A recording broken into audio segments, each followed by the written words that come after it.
શોધ કરનાર વૈજ્ઞાનિકનું નામ છે એલેસાન્ડ્રો વોલ્ટા. ઈસવીસન 1800 પહેલી બેટરીની શોધ કરી અને સૂકા શેલ એને બનાવ્યા અને પછી જગતની કોઈ ક્રાંતિ આવી ગઈ. અને ત્યાર પછી ઈસવીસન 1831માં ઇલેક્ટ્રોમેગ્નેટિક ઇન્ડક્શનના નિયમની શોધ માઇકલ ફેરાડે કરી અને એ પછી એટલી વધારે ક્રાંતિ આવી અને આપણું જીવન આસાન થઈ ગયું અને નવા નવા ઇન્સ્ટ્રુમેન્ટ અને નવી નવી મશીનરીઓ ઘણી બધી ડેવલપ થઈ. વીજળી ક્રાંતિની શરૂઆત થઈ ગઈ અને એ એસી પાવરના સિદ્ધાંત ઉપર એસી મશીનના શરૂઆત થઈ ગઈ. અને જેવા વીજળી ઉપકરણો આવ્યા, ધારો કે ટ્રાન્સફોર્મર છે, જનરેટર છે, મોટર છે, આ બધા મશીનની શરૂઆત થઈ ગઈ. અને ઘણા બધા વૈજ્ઞાનિકોએ અથાગ મહેનત અને શોધોથી જીવન આપણું આસાન થયું અને ઉદ્યોગ જગતમાં ક્રાંતિ આવી ગઈ. હેનરી હર્ટ્ઝ વૈજ્ઞાનિક થઈ ગયા. આપણે એમને ચુંબકી ચલણની શોધ કરી. નિકોલા ટેસ્લાએ 1880માં મોટર, જનરેટર અને ટ્રાન્સફોર્મર ડેવલપ કર્યા છે, જે હું તમને થોડા ઘણા પ્રયોગો દ્વારા સમજાવવાની કોશિશ કરું છું. તમે ધ્યાનથી જોઈજો. આ અમારું testing series parallel testing board છે. આનાથી આપણે સપ્લાય આપી અને બધા બધી વસ્તુનો તમને દેખાડું છું.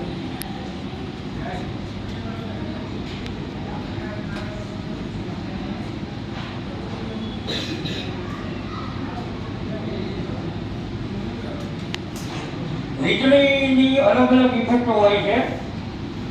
વીજળી કોઈ પણ મશીનને કે કોઈ પણ વસ્તુને વીજળીનો સપ્લાય તમે આપો તેમાંથી વિદ્યુત કરંટ પાસ થાય છે અને વિદ્યુત કરંટ પાસ થવાના કારણે એમના અંદર અલગ અલગ ઇફેક્ટો ઉદ્ભવે છે, જેમ કે ગરમી, પ્રકાશ અને રોટેશન, મિકેનિકલ એનર્જી તમને મળે છે. અને એવી ઘણી જ વસ્તુઓ અત્યારે ઉપલબ્ધ છે કે જે વીજળીથી સંચાલિત કાર્યરત છે.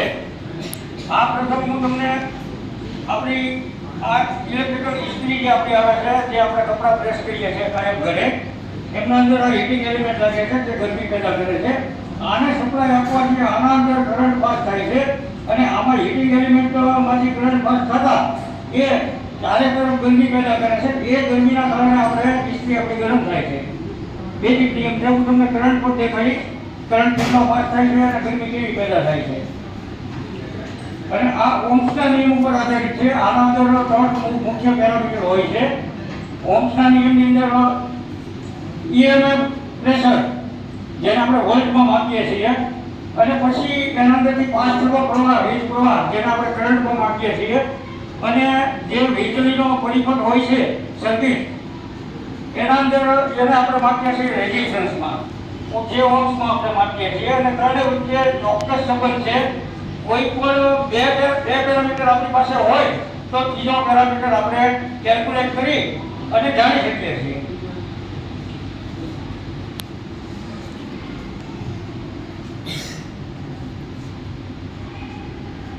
આપણું પેરામીટર ક્યાં છે? એ પેરામીટરમાં દેખાય છે. પછી ગુડ કંડક્ટર કેટેગરીમાં આવે છે કોપર, કે જેના અંદરથી ઓછી સાઇઝની અંદર વધારે માત્રામાં આપણે કરંટ પાસ કરી શકીએ છીએ. જે દરેક વસ્તુમાં, વાયરની બનાવટમાં, કેબલોની બનાવટમાં, મશીનના વાઇન્ડિંગ વાયર્સમાં દરેક જગ્યાએ ઉપયોગ થાય છે. એ પછીની કેટેગરીમાં આવે છે એલ્યુમિનિયમ કંડક્ટર, જે કોસ્ટ ઇફેક્ટ હોવાના કારણે એ પણ બોડી સંખ્યામાં, બોડી સાઇઝમાં વપરાય છે. અને એ પછી અલગ અલગ કંડક્ટરો આવે છે, જે આપણે બેન્ડ કેટેગરીમાં કંડક્ટરો આવે છે, જેનો ઉપયોગ એની એપ્લિકેશન હોય છે ત્યાં થાય છે. અને ઇન્સ્યુલેશનની અંદર એવું છે કે ઇન્સ્યુલેશન ખાસ જરૂરી છે. કોઈ પણ મશીન હોય, કેબલ હોય, વાયર હોય, કે કોઈ પણ ઇલેક્ટ્રિકલ એપ્લિકેશન કે કોઈ પણ વસ્તુ હોય છે, એના અંદર એને ઇન્સ્યુલેશન કરવું જરૂરી છે. કારણ કે ઇન્સ્યુલેશન હોવાથી જ આપણો બચાવ થાય છે અને પ્રોટેક્શન મળે છે. આ બે વસ્તુ મુખ્ય ભાગ બને છે ઇલેક્ટ્રિકલની અંદર.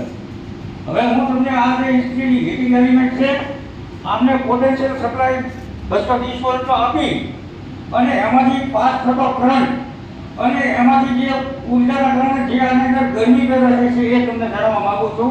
તમે જોજો. હવે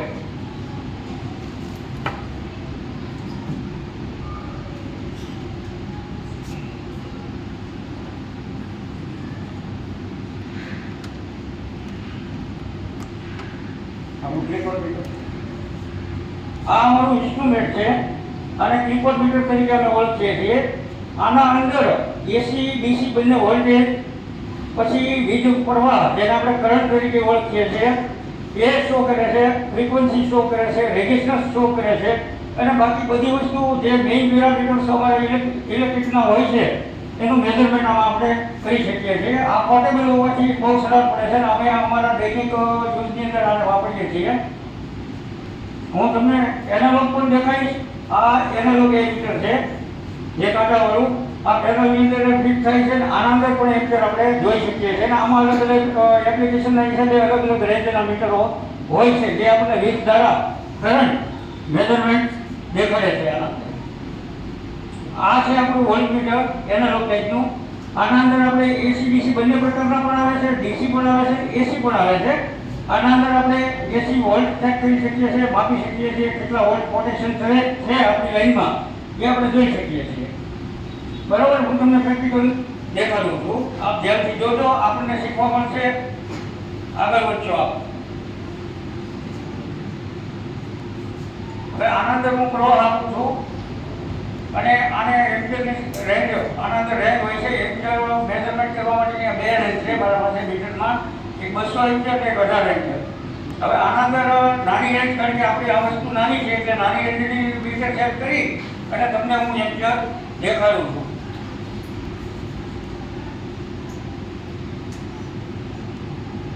આપ જોવાની કોશિશ કરજો, હું તમને શું કરું છું.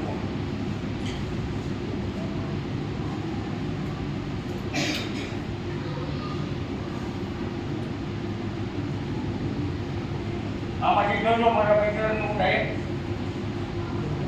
જોજો. જો દેખાડવા જોઈએ ગરમી પેદા થઈ, જો અહીંયા આવો. આના અંદર જો ગરમી પેદા થઈ, અહીંયા આવો. જો થઈ ગરમી પેદા.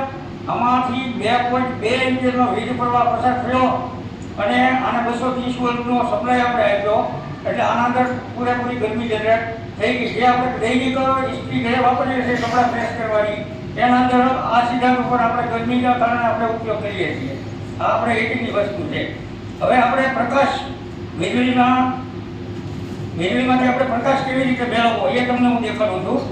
એના માટે આપણે દૈનિક આપણા ઘરે ટ્યુબલાઇટ હોય છે, બલ્બ હોય છે અને અલગ અલગ લાઇટિંગ માટેની લાઇટો આપણે લગાવીએ છીએ જેના દ્વારા આપણે પ્રકાશ મેળવીએ છીએ. એવું તમને દેખાડું છું.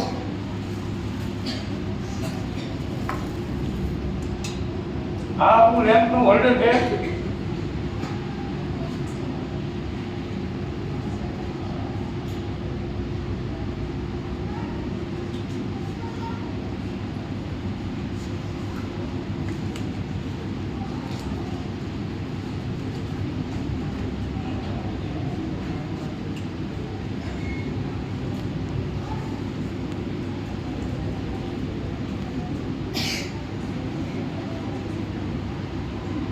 આ વસ્તુ આ રેમ્પ છે આપણો ફિલામેન્ટ ટાઈપનો જૂના મોડેલનો, અને આને આપણે 230 વોલ્ટનો સપ્લાય આપશું એટલે આના અંદરથી આ ફિલામેન્ટની અંદરથી કરંટ પાસ થવાના કારણે ફિલામેન્ટમાં ચમક પેદા થાય છે અને જેના દ્વારા આપણે એક જાતનો પ્રકાશ મેળવશું અને ગરમી પણ આમાંથી પેદા થાય છે.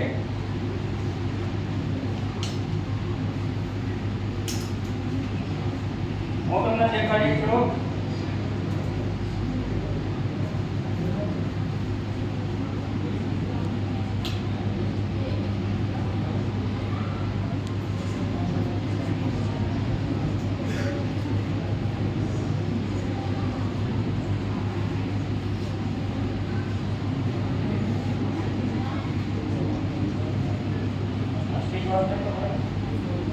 નાની બંધ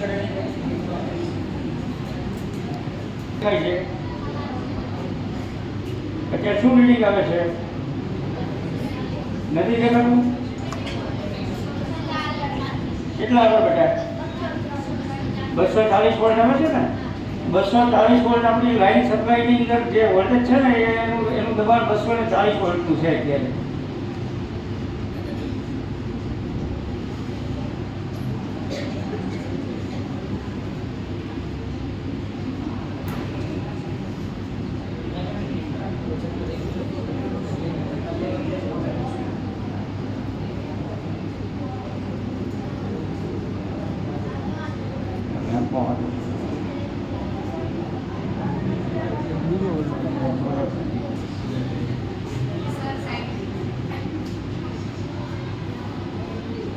જો બલ્બ પ્રકાશિત થયો કારણ કે આ બલ્બને આપણે 240 વોલ્ટનું દબાણ આપેલું છે અને દબાણના કારણે એના અંદરથી એમાંથી કરંટ પાસ થાય છે અને કરંટના કારણે આના અંદર છે ને ઇલેક્ટ્રોનનો પ્રવાહ રહેતો થવાના કારણે એમના અંદર રહેલી ફિલામેન્ટ કે જે પ્રકાશિત થાય છે અને આપણને પ્રકાશ મળે છે. આવી રીતે વિદ્યુતમાંથી અનેક જાતના આપણે ઉપયોગ લઈ શકીએ છીએ.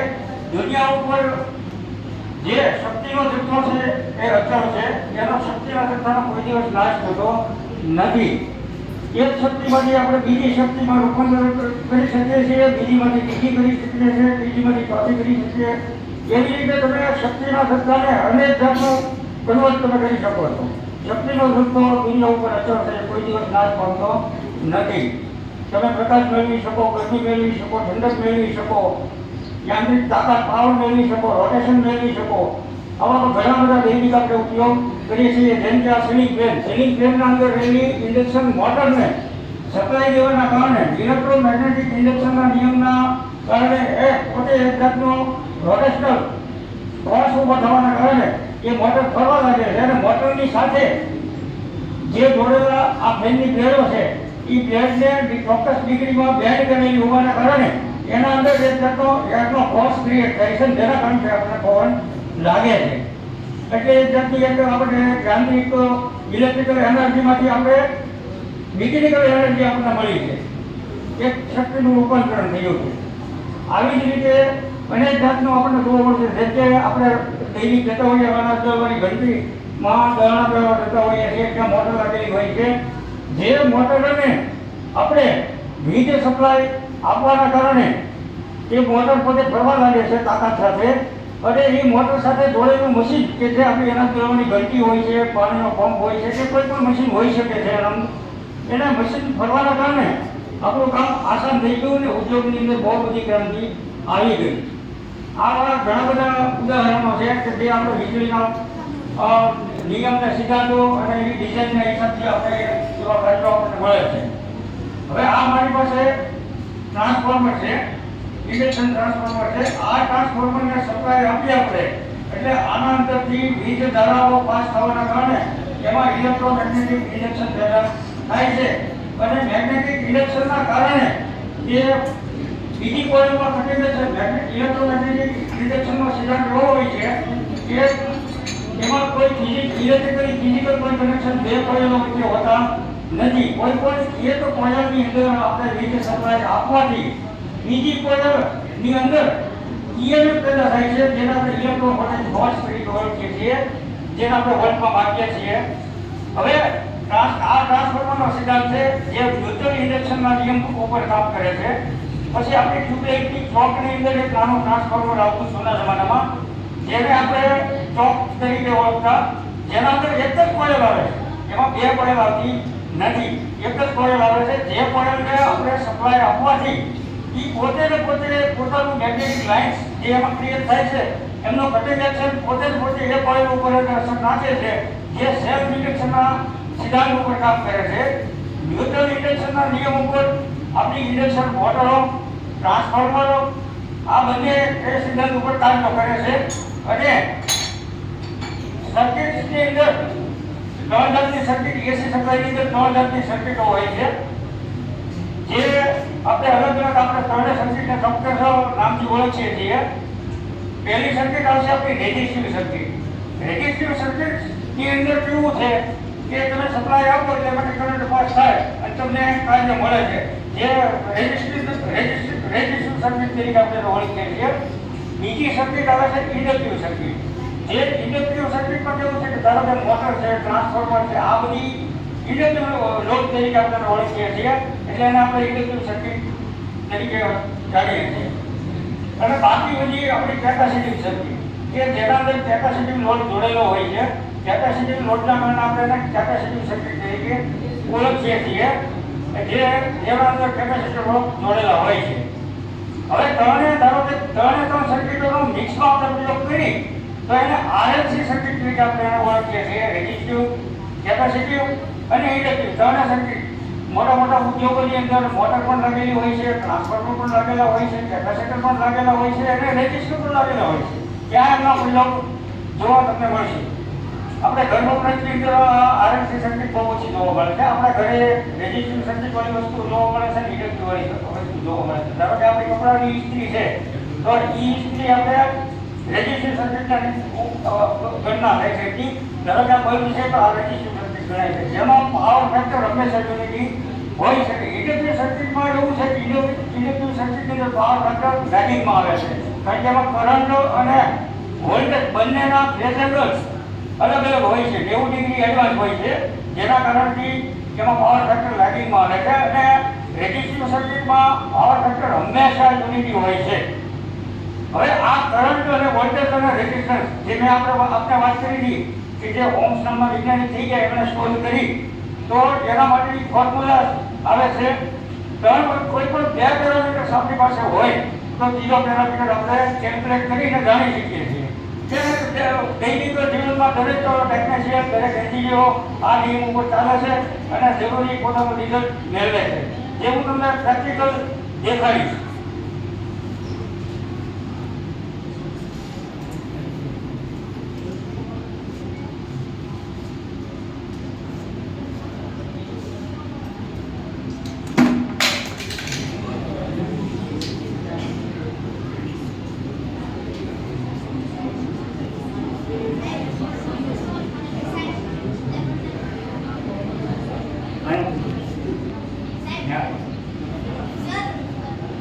હવે ઓહ્મ્સના લો માટેની એક ફોર્મ્યુલા છે જે આ મુજબ છે. એક ત્રિકોણ છે, ઉપર લખેલો છે આપણે E, સાઈડમાં લખ્યો છે I, અહીંયા લખ્યો છે R. હવે આ ત્રણેય વસ્તુને આપણે એક્સપ્લેન કરીએ. E બરાબર EMF, ઇલેક્ટ્રોમેગ્નેટિક ફોર્સ, જેને આપણે વોલ્ટમાં માપીએ છીએ. I બરાબર છે કરંટ, જેને આપણે એમ્પિયરમાં માપીએ છીએ. અને R બરાબર રેઝિસ્ટન્સ, એટલે એને આપણે ઓહ્મ્સમાં માપીએ છીએ. બરાબર. હવે કોઈ પણ આપણી અગર 2 વસ્તુ હોય અને ત્રીજી વસ્તુ આપણે જાણવી છે કે ભાઈ આપણી સર્કિટમાં અત્યારે આપણે લોડ જોડેલો છે અને લોડ આપણો 240 વોલ્ટ સપ્લાય ઉપર હાલે છે અને 240 વોલ્ટના સપ્લાય ઉપર એમાંથી 2 એમ્પિયર કરંટ પાસ થાય છે.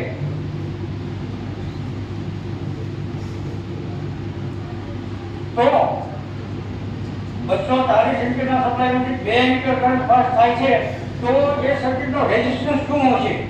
રેઝિસ્ટન્સ આપણે અગર નથી તો આપણે આ ફોર્મ્યુલા ઉપરથી આપણે એનો રેઝિસ્ટન્સ જાણી શકીએ છીએ. જે હું તમને જણાવું છું, આ E, I ને R આ 3 પેરામીટર્સ છે મુખ્ય ઓહ્મ્સના નિયમ પ્રમાણે. હવે આપણે જાણવાનું છે રેઝિસ્ટન્સ. રેઝિસ્ટન્સ માટે આપણે અમુક લગાવી દીધો વધ્યું E અને I. E divide by I. E આપણા છે 240 વોલ્ટ ડિવાઇડ બાય 2 એમ્પિયર આપણો વીજ કરંટ છે. તો આપણે એને ડિવાઇડ કરીએ 2 થી 240 ને 2 થી ડિવાઇડ કરીએ એટલે 120 ઓહ્મ્સ સર્કિટનો રેઝિસ્ટન્સ આવે છે, જેને આપણે ગુજરાતીમાં અવરોધ તરીકે ઓળખીએ છીએ, વીજ અવરોધ. બરાબર. હવે સર્કિટ્સની અંદર ઘણી બધી પ્રકાર આવે છે. ઇલેક્ટ્રિકલ સર્કિટ્સની અંદર મુખ્યત્વે સિરીઝ સર્કિટ, પેરેલલ સર્કિટ અને સિરીઝ અને પેરેલલ બંને કમ્બાઈન્ડ મિક્સ સર્કિટ પણ આવે છે. તો આ ત્રણેય સર્કિટ વિશે આપણે બેઝિક આપણને ખ્યાલ હોવો જરૂરી છે. સિરીઝ સર્કિટની અંદર કેવું છે કે સિરીઝ સર્કિટમાં સપ્લાય વોલ્ટેજ હોય છે એ રેઝિસ્ટન્સના ગુણાંકના હિસાબે વહેંચાઈ જાય છે એના અંદર. એટલે બંને રેઝિસ્ટન્સને જે મળતો સપ્લાય છે એમાં ડિવાઇડ થઈ જાય છે અને કરંટનો ફ્લો છે ને હંમેશા બંને રેઝિસ્ટન્સમાં સિરીઝ સર્કિટની અંદર સેમ રહે છે. એક જ સરખો કરંટ બંને રેઝિસ્ટન્સમાંથી પાસ થાય છે કે જેટલા પણ સિરીઝમાં જોડેલા હોય. ધારો કે 2 જોડી શકીએ આપણે, 3 જોડી શકીએ, 4 એવી રીતે આપણે મલ્ટિપલ રેઝિસ્ટન્સ જોડી અને આપણે સર્કિટ બનાવી શકીએ છીએ. અને પેરેલલ સર્કિટની અંદર એવું છે કે પેરેલલ સર્કિટમાં બધી સર્કિટોને મળતું વીજ દબાણ એ સરખું રહે છે અને એમાંથી પાસ થતો કરંટ એ સર્કિટના રેઝિસ્ટન્સના હિસાબથી એમાંથી કરંટ પાસ થાય છે. આ બંને વસ્તુ આપણે જાણવી જરૂરી છે. હું તમને પ્રેક્ટિકલ દેખાડું છું. બે સર્કિટ જે સિરીઝ અને પેરેલલ બંને સર્કિટ તમે બનાવી લેન્થથી અને તમને દેખાડું છું. તમે ધ્યાનથી જોજો.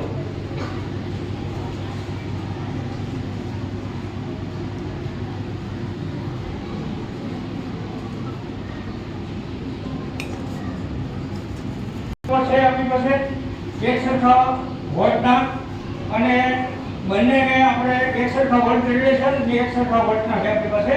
હવે આ બંને લાઇનની આપણે સિરીઝ સર્કિટ બનાવશું 2 સિરીઝ. બંનેના મળતો વીજ દબાણ બંનેમાં હાફ થઈ જશે અડધો અડધો, એટલે બંનેના સેમ વોલ્ટેજ છે.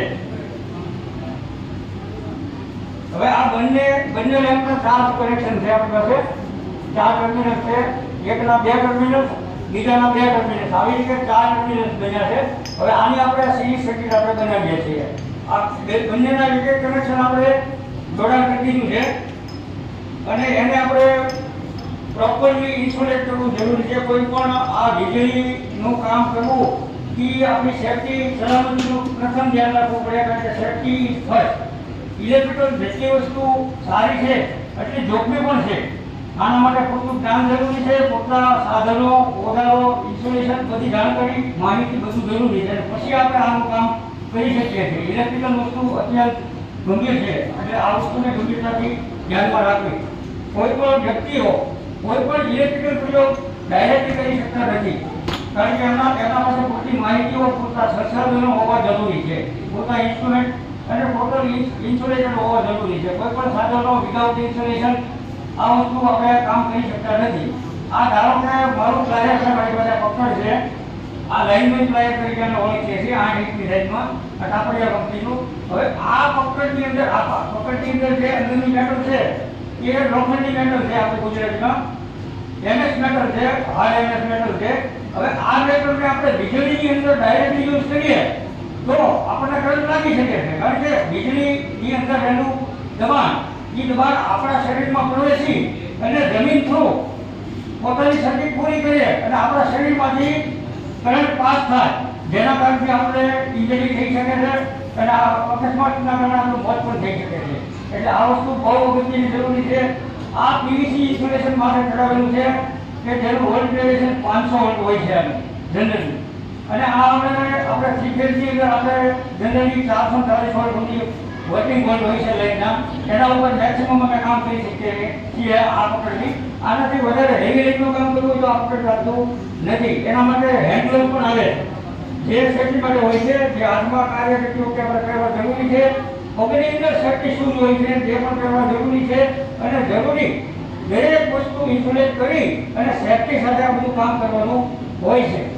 જો હું તમને હેન્ડ ગ્લોવ પણ બતાવું છું સેફટી માટેના, કે જે અમે શરૂ લઈને કામ કરવાનું હોય છે ત્યાં પહેરીએ છીએ અને અમે અમારું કાર્ય કરીએ છીએ. કારણ કે ઇલેક્ટ્રિસિટીની અંદર એવું છે કે એમાં બેદરકારીને ગુંજાઈશ નથી, ભૂલની સજા મોત છે, એમાં માફી નથી. આ હેન્ડગ્લોવ છે, આ અલગ અલગ ગ્રેડેશનમાં આવે છે. આ ગ્લોવ 440 વોલ્ટની લાઇન માટે પણ આવે છે, 11 કેવી હાયર લાઇન 11,000 વોલ્ટના દબાણવાળી લાઇન હોય છે, એમાં કામ કરવા માટે પણ આવે છે. 33 કેવીની લાઇન માટે પણ આવે છે, કે જે સબસ્ટેશનના ટેકનિશિયનો, એન્જિનિયરો અને બાકીના જે મોટા જે ઓપરેશન કરતા હોય છે ત્યાં ભરતી એ લોકોની સેફટી માટે હોય છે. જે સ્વીચ ગેર લાગેલા હોય છે, પેનલ લાગેલા હોય છે, પેનલ ઓપરેશન આ મોજા પહેરીને કરવું જરૂરી છે, કારણ કે સેફટી પહેરી રાખવી પડે.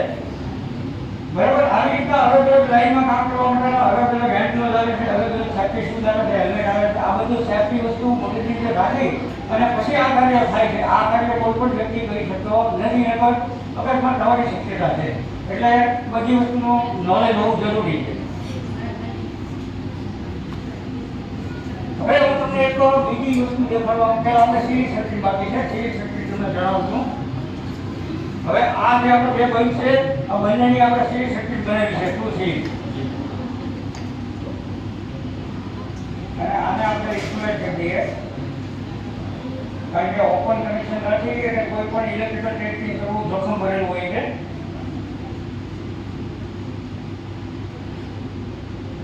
આ વસ્તુને આપણે ઇન્સ્યુલેશન જરૂરી આપી અને પછી આપણે આના કાર્યો કરવાના હોય છે.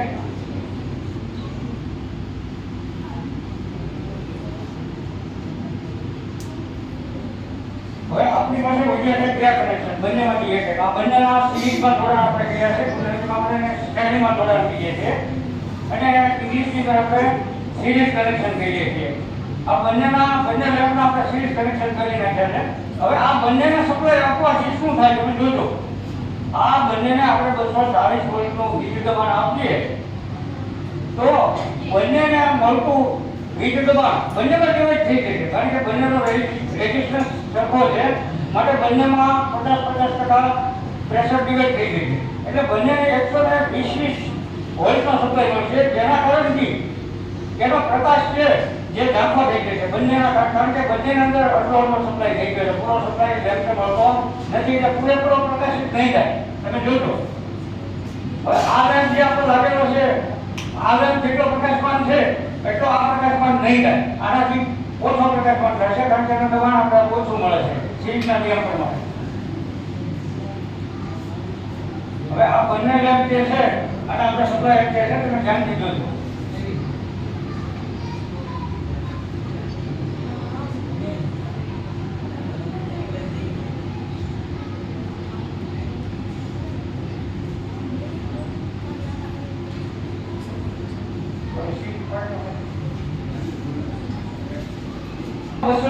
વોલ્ટનું વીજ દબાણ હોય છે, તો બંને લેમ્પને પૂરેપૂરા પ્રકાશિત કરવા માટે વીજ દબાણ ઓછું પડે છે, કારણ કે બંને આપણા સિરીઝમાં જોડેલા છે.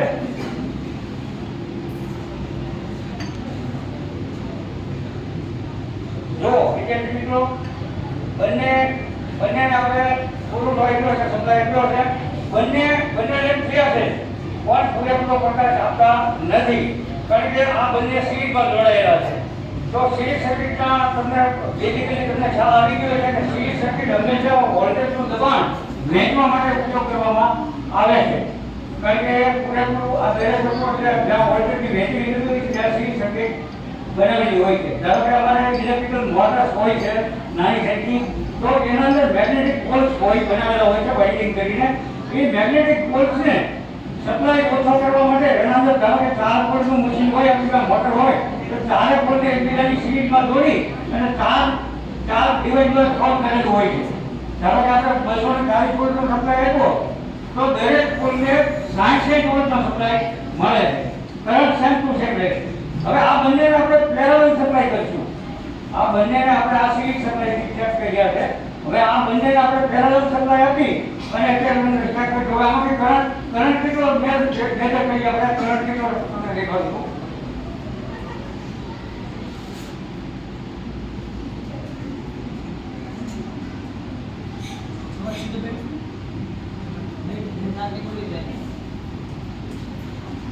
આ આપણું ક્લિપર મીટર છે. હવે આ ક્લિપર મીટરમાં આપણે આનો કરંટ મેળવી લઈશું, જે આપણે એમ્પિયરમાં માપીએ છીએ. હવે આના અંદરથી આપણે